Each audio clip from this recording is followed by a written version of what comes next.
So you guys are staying for the whole sessions tomorrow? It's a real good meeting. How many have been here before? All right, so some are repeating. That's great. Yeah, we have today course is excellent. It's a very good review. And then tomorrow we're gonna focus only on bifurcation lesions. Okay, so let's start my presentation.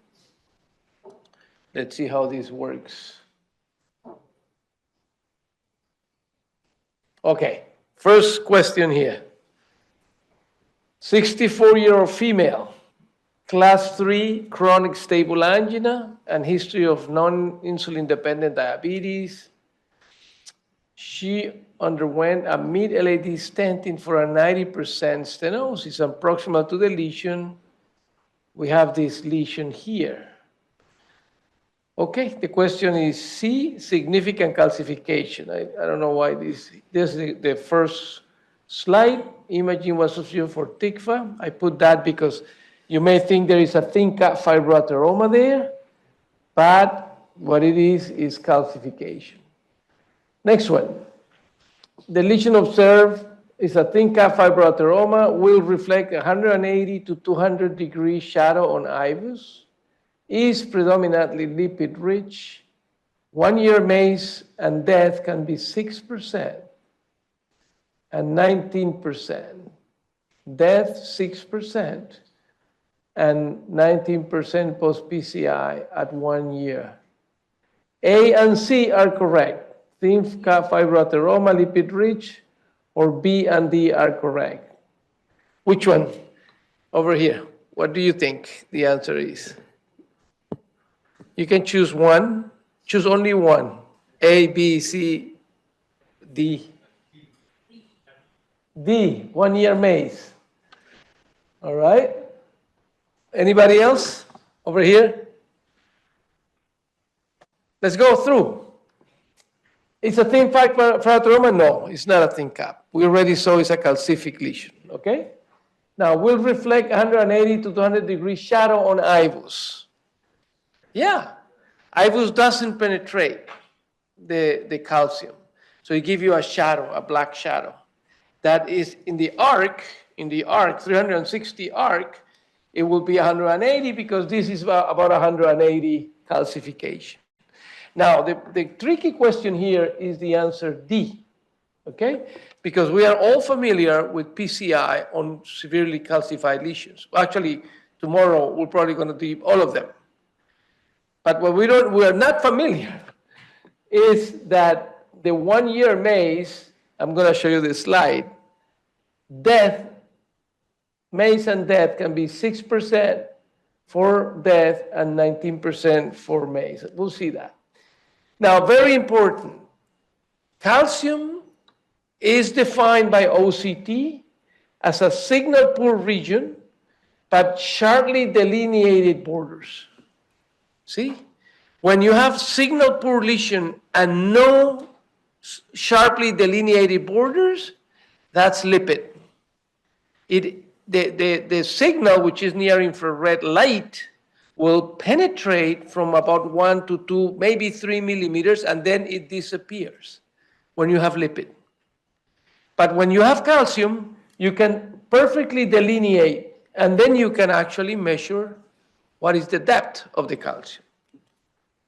And this is the shadow that I was showing to you, the shadow that the IVUS doesn't penetrate, and what you see is only the superficial calcium. You cannot tell if this is deep calcium. This is the data that I was telling to you, the 1 year ischemic outcomes. So very important to do a perfect job on these lesions because they are not free of events, okay? So you have to master calcification in your practice. And calcification is easy to master, especially when you come to learn from the master who's sitting here in the corner. Tomorrow we're going to go through it. They're very important. Never shy on severe calcium bifurcation because that's what's going to make your reputation in your hospital And that's what's going to make your referrals. And that's what's going to make your life beautiful. Because when you feel confident, you learn how to do it. At the beginning, you can struggle. There are 2, 3, 4 devices. Now it's easier than before, but there are several devices that have specific indications. Then you become confident. And when you see the lesion, you're actually happy because you can fix it. You don't shy away. You don't, oh, let's do cutting balloon. Let's send for surgery, that kind of. Very good. Now, let's gonna go in these concepts of atherosclerosis through these 4 different areas. How we classify athero, what is the role of inflammation, remodeling, and if we have time, we go into plaque regression. First question. According to the American Heart Association classification, which of the following lesions are considered early plaques? The fatty streak, the atheroma, the pre-atheroma, A and C of all of the above. Yeah, very good. All of the above. Oops. The atheroma is advanced lesion. Okay, the AHA classification, let's see it. The AHA classification, let me just go back. The AHA classification classifies the non-specific intimal thickening, fatty streak, and pre-atheroma. Those are the early lesions. Then the advanced lesions are the atheroma, the fibroatheroma, and the complex plaques, which is plaque erosion, plaque rupture, and intraplaque hemorrhage. Again, the pre-atheroma, we're going to discuss it, is still an early lesion. The atheroma is an advanced lesion. Calcium depth is better quantified by? Very good. There, you're paying attention, huh? All right, so I was telling you about this. Non-specific intimal thickening, the macrophages are, the fat is intracellular in the fatty streak. And the fat becomes extracellular in the pre-atheroma. But you don't have no necrotic core yet.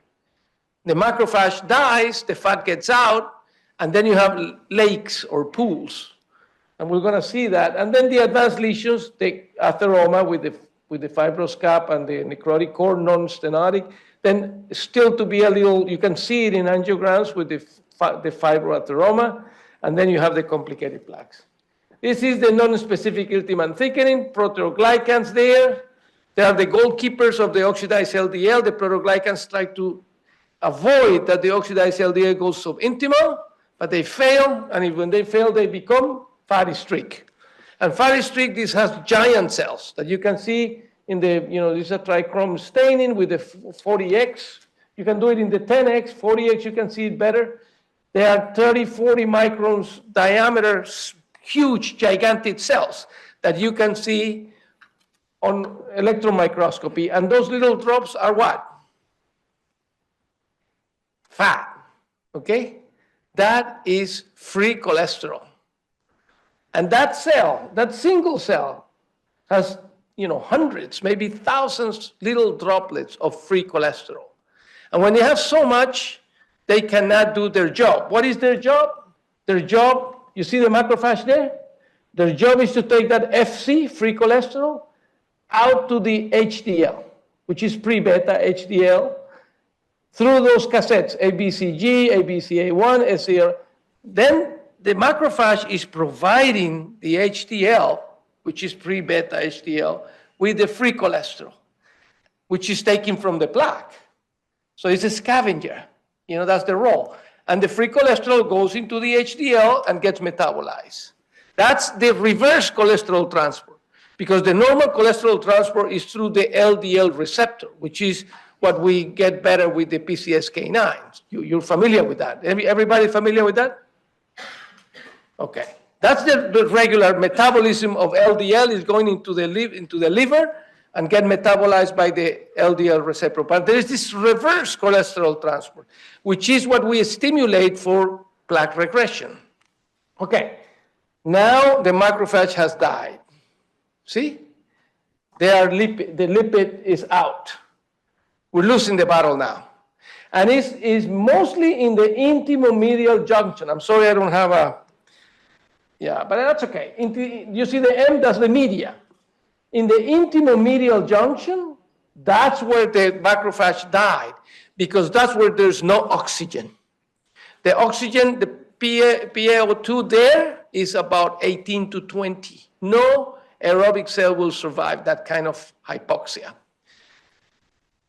And it happens, this is a magnification, because the distance between that area, that trouble area, and the lumen is more than 500 microns, more than 0.5 millimeter, because that area feeds oxygen through diffusion. So when you have no plaque, there is oxygen diffuses, and actually the outer media gets, the media, tunica media, gets oxygenated by diffusion. The inner media, the back part of the vessel, gets by the neovessels and the vasa vasorum. Okay, the reverse cholesterol transport is mediated by macrophages providing the HDL with minimally oxidized LDL, cholesterol crystals, LDL particles, or free cholesterol. Yay, free cholesterol. Nothing cholesterol crystal, no cholesterol esters, okay? Now, which is wrong here? The type 1 lesion is protoglycan rich and prone to develop athero. The type 2 lesion is characterized by foam cell infiltration and may regress. Type 3 lesion is characterized by pools of intracellular lipid and collagen, and early lesions are flat, always asymptomatic, and do not obstruct the lumen. C is wrong. Why? Extracellular is where the lipid is. It's not intracellular. Very good. Now you got it.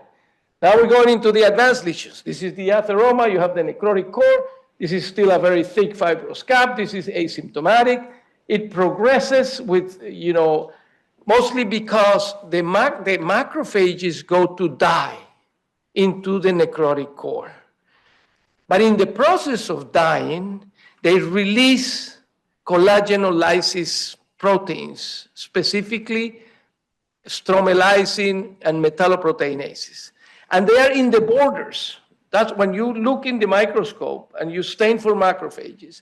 All these macrophage lysosomes that the stain does are in the borders of the necrotic core. So that's where the necrotic core is a living entity and is advancing and is digesting collagen. So it's not a cemetery. It's a living entity. And if you don't correct the risk factors, then the thing gets worse, and it goes into the shoulder, and then it goes very thin fibrous cap, and then it ruptures. You have calcification too, but this is what happens when you don't correct the risk factors. If you correct the risk factors, the whole thing regresses. The macrophage became a friend because it's called the M2 macrophage. This is the M1, which is pro-inflammatory and pro-atherosclerotic. The M2 is anti-inflammatory and anti-apoptotic. And it is the same macrophage. The phenotype changes because the environment is in favor for regression. When the environment is against regression, then the macrophage actually dies because it's full of lipid. And during that process, he kills everything else. Okay, now let's talk about calcification. Calcification is a very interesting subject in atherosclerosis and in every type of disease where you have calcium outside the bones. And that is called dystrophic calcification. In the turn of the century, between 1980s and 1990s, Monkeberg, this pathologist from Germany, described the tunica media, calcification of the tunica media, Monkeberg disease, that you will learn when you study peripheral vascular. So then this other pathologist, this Blackenhorn, in the 1950s, said, I'm going to find Monkeberg disease in the heart. And he studied all these people, 76 autopsies, the 3 X-rays, histology. Guess how much calcium he found in the tunica media? 0. There was no calcium in the tunica media at all in this study. Then some people with end-stage renal and maybe very advanced diabetes may have a little bit. But calcium is pathognomonic of atherosclerosis, and is pathognomonic of advanced atherosclerosis by histology. because the fibrocalcific plaque is the 5B. It's not early plaque. It's an advanced plaque by the AHA classification. So you have calcium score of 3 or 5, or calcium score of 3,000, you already have advanced atherosclerosis. If you have stenotic or not, that's a different ballgame. Why? Because this is the pathophysiology of calcium. You should review it. We're talking about dystrophic calcification. Dystrophic calcification. Calcium outside the bones. It happens in the suprarenals. It happens in the pancreas. It happens everywhere. But you have to understand that there are proteins that are designed to formation of calcium into the bone, and there are proteins that are designed to metabolism to get the calcium out of the bones, so degradation of calcium. And those proteins that I'm talking to you, osteopontin, osteonectin, osteopontin, they are very similar than atherosclerosis. They increase cell adhesions, they are chemotactic for smooth muscle cells, increase the PI1, plasminogen activator inhibitor, increase metalloproteinases in macrophages. So calcification is not a benign process, but it's usually a very late state in the game. Late state in the game. This is data from the Mayo Clinic correlating the area of the plaque and the amount of calcium. And you see that the area of the plaque, the size of the plaque, correlates with calcium. But the stenosis doesn't. Why? Because these plaques are huge and are negatively remodeled. I'm sorry, positively remodeled. It goes like the Gallagher phenomena. So the process goes into the media and even into the adventitia, and the plaque grows eccentrically, protecting the lumen. That happens also with the vulnerable plaques. But calcium is what's described also by Dr. Vermani. She identified atrophy of the tunica media in calcific lesions. Okay? So calcification doesn't mean obstructive disease, but it means advanced disease. All right. This is a slide from Dr. Sharma. Calcification of coronary can be HA type A lesion, type B lesion, mild, faint radiopacity when you fluoro or when you cine. The first 2 seconds, always step on cine before you inject. Don't try to gain time injecting before. Because your information on cine, the first 2 seconds, are crucial for your evaluation as an angiographer. And then if you have at severe, you have this tram track. I'm going to show you the example. The distribution is 30-30-30 for non-moderate and severe. But you have this tram track. See, there is no dye there. But you can tell that you have a very calcific lesion. You see it there on the angiogram. Question here. This is talking about calcification. Dystrophic calcification is mediated by non-collagenous proteins expressed in macrophages. Severe calcification is associated with increased mortality after PCI. Coronary calcification is associated with severity of coronary stenosis. Coronary calcification is mostly present in ruptured plaques. Huh? C, no? Correct. We talk about it. You can have calcification with no stenosis. Another one, which is the false statement here. The tunica media drives oxygen from the lumen by diffusion. Hypoxia evolves when the distance from the lumen to the media is greater than 500 microns. The molecular process of angiogenesis is driven by hypoxia, inducible factor 1 alpha. Neovessels are characterized by structural tunica media. Neovessels are characterized by structural tunica media and pericytes, and neovessels evolve from adventitia vasa, but progenitor cells may also contribute, which is the wrong statement. Over there. Speak loud. D as in dog or B as in boy? D as in dog. Neovessels are only a little tube of microendothelium. They have no tunica media. They have no pericytes. and they're susceptible for rupture, specifically when the environment has an pH below the normal. And in the plaque, the pH is 2.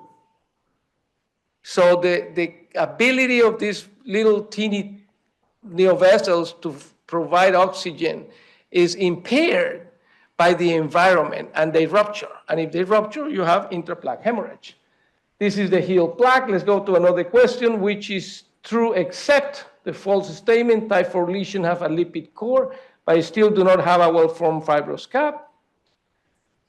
Thin cap fibroateromas are characterized by cap thickness less than 65 macrophages and large core. Extravasation of red blood cells within plaques increases lipid core expansion. And plaque rupture is most frequently symptomatic, leading to acute coronary events, which is the wrong statement. Type 4, we talk, okay? It's a lipid, but still do not have a well-formed fibrous cap. Thin cap, that's an easy one, huh? That's an easy. That always comes in the boards, that question. Now we're talking about this intraplaque hemorrhage. The cell membrane of the erythrocyte has 40% more lipid than any other cell in the body. So extravasation of red blood cells will create expansion of the lipid core. The wrong statement is plaque rupture is most frequently symptomatic, leading to acute coronary symptoms. Yeah, plaque rupture is totally asymptomatic 99% of the time. That's how all the plaques in the body grow, through plaque rupture and healing. I show you that slide, but I went too fast. Let me just show it to you. This is it. Multiple plaque ruptures, see? That's the healed plaque. Those are plaques responsible for chronic stable angina. But there are multiple plaque ruptures that has healed through collagen 3, which is the repair collagen. What happened is that in men, in postmenopausal women, hypercholesterolemic men, plaque rupture plays a significant role, and the exception is the one that gets the thrombosis. Okay? These are the roles of inflammation. We have macrophages, we have metalloproteinase expression, we have the lipid core, which is 8 times more thrombogenic than any other substrate. That was actually data from Dr. Barimon, who created this camera that you can expose different substrates to blood. Human, actually, it was pig blood. You have stained the platelets of the swine with indium-111, which is a nuclear marker. And you take the little substrates and you count, and there was 8 million more in average platelets in the lipid core compared to the other substrates. So the lipid core is very, very thrombogenic. And then you have the remodeling with the expansion into the tunica media, rupture of the internal elastic lamina, and finally neovascularization. These are pathophysiology of inflammation in atherosclerosis, all of these, okay? Now, which is true except, so we're talking to the false statement here. Macrophages are associated with plaque rupture. Plaque erosion is characterized by increased macrophage content. Plaque erosion is predominantly premenopausal smoker females. We'll say more frequently seen in premenopausal smoker females. Inflammation is associated with coronary lesions undergoing positive remodeling, which is the wrong statement on that area. Let's go. Macrophages are associated with plaque rupture? Yes, very good. Plaque erosion is caused by increased macrophage content? No. It's a very interesting concept. Plaque erosion is a stable plaque with very little lipid, very little macrophages, thick fibrous cap, and no metabolic activity. In the past, we thought it's a bystander. Why this plaque is associated with thrombosis? And they talk about the vulnerable blood. You know, this is a hypercoagulable state. More recently, there's still an enigma. The lab of Dr. Peter Levy presented recently in PCR in the data from his lab about the protoglycans and the erosion of protoglycans as possible mechanisms. But still an enigma, but very important to know that up to 30% of thrombosis in coronary arteries are because of plaque erosion. Okay, so the wrong statement was that macrophages are increased. No, they have less macrophages. Another question, macrophages are involved in neovascularization by increased secretion of vascular endothelial growth factor. Jeff Ishner described this vascular endothelial growth factor, which is the one that helps to create these neovessels, okay? Apoptotic macrophages express metalloproteinases digesting collagen. Yes. Tissue factor is expressed in macrophage cells debris, mostly in the necrotic core. Tissue factor, the extrinsic cascade of coagulation, the most important generator of thrombin in vivo, in arterial system, in the human. Tissue factor. Most important generator of thrombin in vivo is expressed in the necrotic core. And finally, plaque rupture is characterized for decreased neovessel content. Which will be the wrong statement? Yes, very good. All the ones are correct statements, and plaque rupture is by increased neovessel content. Increase. And we're going to talk a little bit about that. Dr. Sharma will tell me when should I stop. These are the neovascularization that comes from the vasa vasorum, penetrates into the intima, and it's in the hypoxia areas. You see the staining for hypoxia in yellow? I was talking to you about where this hypoxia occurs, and occurs in plaques that are more than 500 millimeters in 500 microns in density. We did these studies in humans, and we found that in yellow is the vulnerable plaque, in red is the rupture plaque, and in blue is the fibrocalcific plaques. And what stands out is that the fibrocalcific plaques has very little neovessels. Quite the opposite for the rupture and the lipid-rich plaques that has more neovessels, okay? So question, plaque neovascularization can be identified through the media into the intima. Intraplaque hemorrhage is associated with increased neovascularization. Diabetic plaques exhibit increased inflammation and neovascularization, and red cell membranes are cholesterol-free and decrease plaque expansion, which is the wrong statement. Very good, very good. We talk about that. Extravasation of red blood cells, this is what you see. A lot of erythrocytes in the plaque that shouldn't be there. And in diabetic patients, you have more neovessels, more macrophages from non-diabetics. And you can tell that inflammation is in diabetics is increased, neovascularization is increased, and interplaque hemorrhage is increased. I can go into the details, but we don't have the time.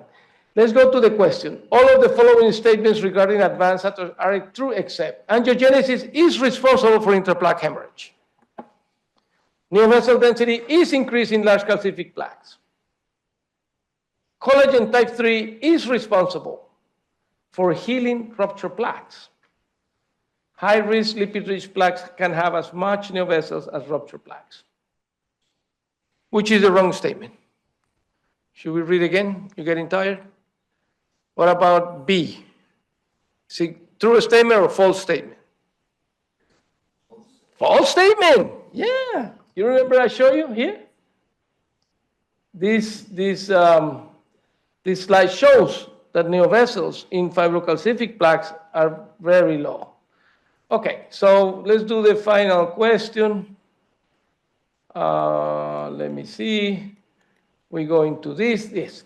Non-obstructive lesions are the most frequent cause of acute MI.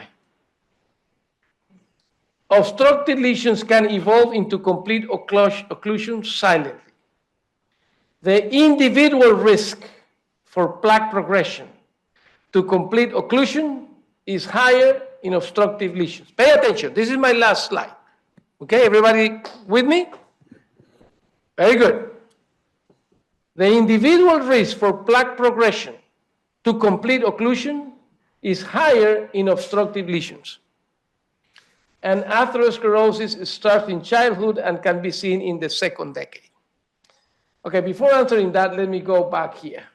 You have two slides. On this side, your left panel, you see the percent stenosis when plaques were evaluated before the heart attack, 2 years before the heart attack.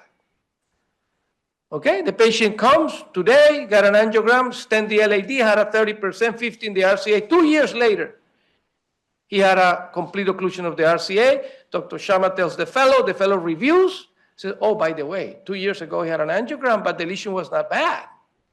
So that's where the concept originated, okay? Not at the time of the rupture, but 2 years, between 2 years and 6 months before the heart attack. So non-obstructive plaques lead to plaque rupture, correct. But look at that slide there, progression to complete occlusion. The big one is the severe lesion. 24% of 80% lesions will go into complete occlusion in 5 years. That's why we fix them, because they go into complete occlusion if we don't fix them. So you have a dilemma here. Why not fix the ones that rupture and or why not treat the, so the question goes into that. Non-obstructive lesions are the most frequent cause of acute MI, correct. You take 1,000 patients with MI and you study them 2 years before they were non-obstructive. Obstructive lesions can evolve into complete occlusion silently, correct. That's why we have collaterals. The individual risk for plaque progression to complete occlusion is higher in obstructive lesions. Correct.